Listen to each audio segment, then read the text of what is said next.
Welcome. In this video, I'll show how to disable the sound for messaging notifications on Facebook Web using your PC. If you're tired of constant notification sounds while working or browsing, this quick setting change will help you stay focused. First, open Facebook in your web browser and make sure you're logged into your account. Once you're on the homepage, look at the top right corner of the screen. You'll see the notifications icon, which looks like a bell. Go ahead and click on it. After opening the notifications panel, focus on the top area of that section. You'll find a small three-dot icon. Click on those three dots to reveal more options. From the menu that appears, select Notification Settings.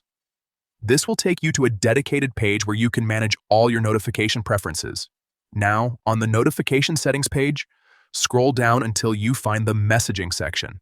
This is where Facebook controls alerts related to your messages.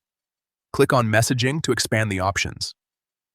Inside, you'll see different settings related to how you receive message notifications.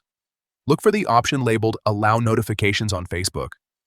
To stop the sound and notifications, simply toggle this option off.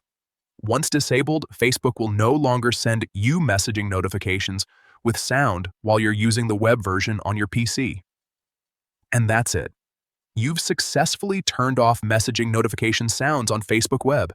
This small adjustment can make a big difference, especially if you want a quieter and distraction-free experience. If you found this helpful, make sure to check out more quick tutorials like this to take full control of your social media settings.